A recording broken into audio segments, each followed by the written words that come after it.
Classes में सभी बच्चों का स्वागत है। बच्चों 11th क्लास में जीव विज्ञान के बारे में आपको बताते हैं।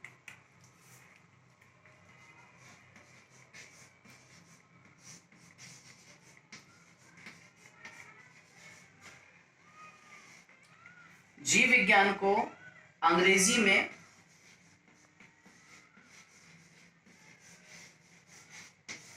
बायोलॉजी कहते हैं।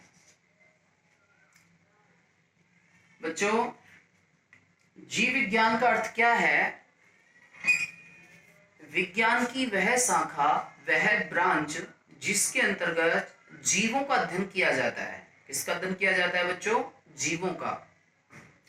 प्रकृति में बहुत सारे जीव जंतु, पेड़ पौधे पाए जाते हैं। उन सभी का जो अध्ययन किया जाता है वह विज्ञान की किस शाखा के अंतर्गत किया जाता है बच्चों?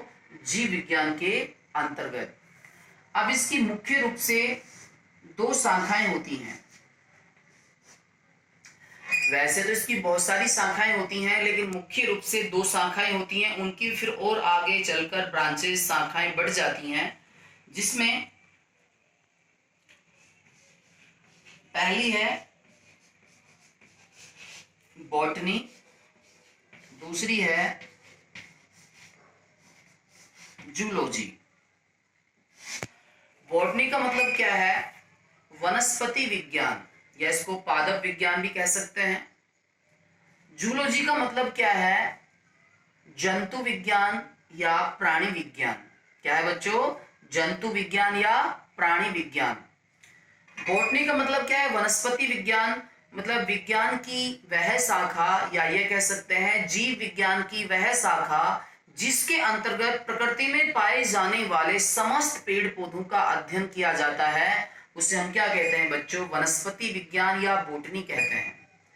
दूसरी क्या है बच्चों? जूलॉजी, जिसको जंतु विज्ञान या प्राणी विज्ञान कहते हैं। जीव विज्ञान की वह शाखा जिसके अंतर्गत जंतुओं का अध्ययन किया जाता है, जीवों का अध्ययन किया जाता है, उसे हम क्या कहते हैं? जूलॉजी या जंतु विज्ञान।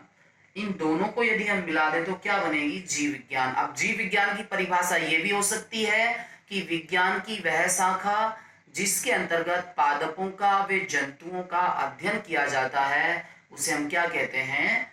जीव विज्ञान कहते हैं। तो इसमें बच्चों हम शुरू करते हैं सिलेबस की।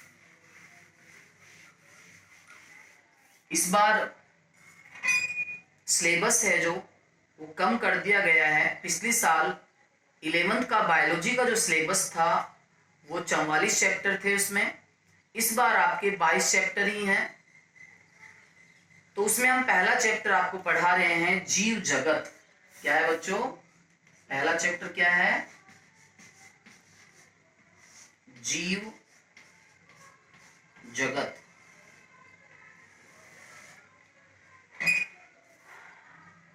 जीव जगत का मतलब क्या है? इसमें सबसे पहला जो शब्द है वो क्या है? जीव।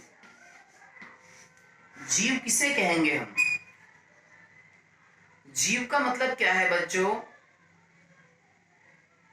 जिसके अंतर्गत उपापचयी क्रियाएं होती हैं, जैसे श्वसन है, उत्सर्जन है, पाचन है, वृद्धि है, गति है, उसको हम क्या कहते हैं बच्चों? जीव कहते हैं। जिसमें जंतु भी आते हैं और पादप भी आते हैं। अब इसके अंतर्गत एक शब्द है जीवन। ये शब्द आपने बार बार सुना होगा, जीवन, लेकिन इसका अर्थ नहीं जानते होंगे आप। जीवन क्या है? जीवन का मतलब क्या है?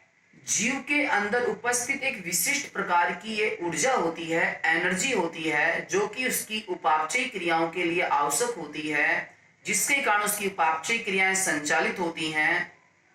उसको ही हम, उस ऊर्जा को ही हम क्या कहते हैं? जीवन कहते हैं। और बताया जाता है कि जब ये ऊर्जा शरीर में से खत्म हो जाती है, अर्थात जीव की मृत्यु हो जाती है, तो सारी उपापचयी क्रियाएं अचानक बंद हो जाती हैं। ठीक है बच्चों? तो जीवन के कारण कहते हैं कि इसका जीवन काल कितना है? जन्म से लेकर मृत्यु तक का जो समय होता है उसे क्या कहते हैं? जीव का जीवन काल कहते हैं। और जो उसके अंगों को चलाती है, जो ऊर्जा, वो क्या है बच्चों? उसका जीवन है। और जब इंसान मर जाता है तो आपको पता है ये ऊर्जा उसके साथ ही क्या हो जाती है, नष्ट हो जाती है, जिसकी उसकी पापचिक क्रियाएं, अंगों की जितनी भी क्रियाएं काम करती हैं वो सारी क्या हो जाती हैं, अचानक बंद हो जाती हैं। अब बात आती है बच्चों, इसमें दो शब्द आते हैं, एक तो है सजीव और दूसरा क्या है, निर्जीव। सजीव और निर्जीव। सजीव का मतलब क्या है, जिसके अंदर जीवन उपस्थित है, जिसके अंदर समस्त उपापचय क्रियाएं होती हैं, जो हमने बताया था, जैसे वृद्धि है, गति है, उपापचय क्रियाएं हैं, ठीक है बच्चों, श्वसन है, उत्सर्जन है, प्रजनन है, ये समस्त क्रियाएं जिसके अंतर्गत होती हैं उसे हम क्या कहते हैं, सजीव कहते हैं। निर्जीव क्या है, जिसके अंदर किसी भी प्रकार की कोई उपापचय क्रियाएं नहीं होती हैं, उसे हम निर्जीव की श्रेणी में लाते हैं, अर्थात मृत वस्तुएं सभी किसकी श्रेणी में आती हैं बच्चों, निर्जीव की श्रेणी में आती हैं। तो सजीवों के अंदर कुछ विशिष्ट प्रकार के लक्षण या विशेषताएं या गुणधर्म पाए जाते हैं जो कि उन्हें निर्जीवों से अलग करते हैं। तो बच्चों पहला जो है वो है उसका शारीरिक संगठन। क्या है बच्चों,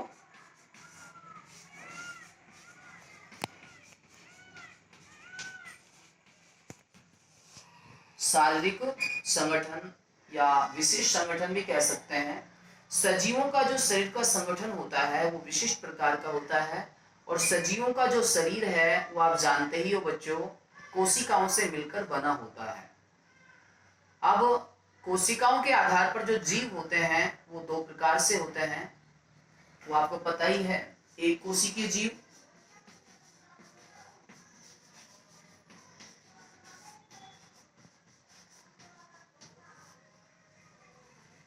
एक कोशिकीय जीव, दूसरा है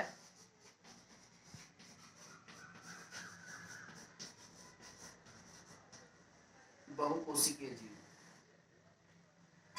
अब कोशिका आप जानते ही हो, कोशिका किसी भी जीव की सबसे सूक्ष्मतम इकाई होती है, सबसे छोटी इकाई होती है। चाहे पादप हो चाहे जंतु हो, सभी जीवों का शरीर कोशिकाओं से मिलकर बना होता है, और ये आगे चलकर उसके पूरे शरीर को निर्मित करती है।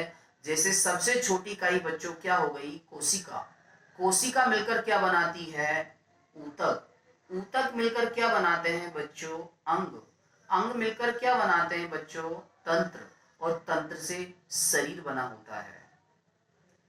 तो शरीर की सबसे छोटी इकाई जो हो गई बच्चों क्या है, कोशिका है। मतलब किसी भी सजीव का शरीर जो होता है कोशिकाओं से मिलकर बना होता है, बल्कि निर्जीवों के अंदर इस प्रकार का कोई संगठन नहीं होता, उनके अंदर कोई भी कोशिका उपस्थित नहीं होती है। तो बच्चों याद रखना है आपको, कोशिकाओं के आधार पर जो जीव हैं उनको हम दो श्रेणियों में बांटते हैं, एक कोशिकीय और बहुकोशिकीय।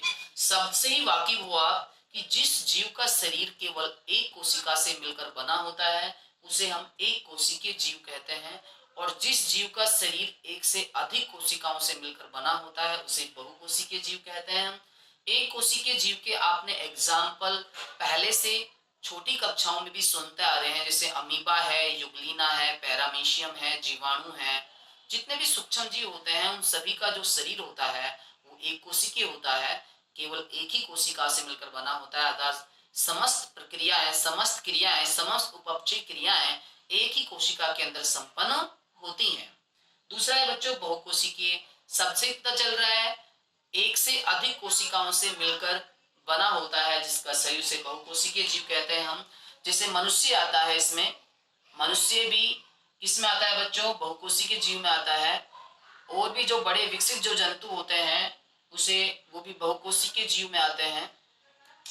तो दूसरा है बच्चों, पहले तो शारीरिक संगठनों को हो गया, दूसरा जो है वो है वृद्धि, ग्रोथ कहते हैं जिसको। वृद्धि भी सजीवों का एक तरह से प्रमुख लक्षण है। बताया जाता है कि सजीवों की वृद्धि जो होती है वो कोशिकाओं के विभाजन के कारण होती है। कोशिकाओं के अंदर लगातार समसूत्री विभाजन होता रहता है, जिससे किसी भी सजीव की लगातार वृद्धि होती रहती है। जैसे मनुष्य की बात करें, मनुष्य में जब लैंगिक होता है, निषेचन होता है, तो नर युग्मक और मादा युग्मक आपस में दोनों मिलते हैं। मिलने से एक द्विगुणी संरचना युग्मनज बनती है। सिंगल सेल होती है, केवल एक ही कोशिका होती है, उसमें लगातार विभाजन होता रहता है, नई नई कोशिकाएं बनती रहती हैं, और आगे की प्रोसेसिंग आप जानते ही बच्चों, वो कोशिकाएं आगे चलकर अंग बना लेती हैं, तंत्र बना लेती हैं, मतलब एक शरीर का निर्माण कर लेती हैं। तो बच्चों, वृद्धि का मतलब क्या है? किसी भी जीव के शरीर जो होता है, उसके आकार और आयतन में जो बढ़ोतरी होती है, उसे हम वृद्धि कह सकते हैं। लेकिन वृद्धि सजीवों के अंदर ही होती है। लेकिन देखा जाता है कि निर्जीवों के अंदर भी कुछ वृद्धि हो जाती है। जैसे मिट्टी का एक टीला है, ठीक है, वायु के साथ मिट्टी उड़कर आ रही है उस टीले पर, तो लगातार उसके ऊपर धीरे धीरे जमा होती जा रही है। तो उसकी लगातार देख रहे हैं कि उसका स्तर धीरे धीरे बढ़ता जा रहा है, लेकिन वो बाह्य सतह पर ही होती है, उसके आंतरिक सतह पर कोई वृद्धि नहीं होती। तो अब बच्चों याद रखना है आपको, मनुष्य के अंदर वृद्धि किस कारण हो रही है? मनुष्य के अंदर पीयूष ग्रंथि से एक हार्मोन निकलता है, उससे आप वाकिफ होगे, जानते होगे उसके बारे में, पिट्यूटाइन हार्मोन, जिसको वृद्धि हार्मोन या ग्रोथ हार्मोन के नाम से भी जाना जाता है। उसमें देखा जाता है बच्चों कि वो लगातार कोशिकाओं को बांटने के लिए प्रेरित करता है, जिससे मनुष्य की लगातार वृद्धि होती रहती है। और बताया जाता है कि यदि पिट्यूटाइन हार्मोन मनुष्य के अंदर कम मात्रा में निकलता है तो बच्चा बौना रह जाता है। यदि अत्यधिक मात्रा में निकलता है तो विशालकाय या अत्यधिक लंबाई उसकी बढ़ जाती है। ठीक है बच्चों, आज इतना ही काफी है। धन्यवाद।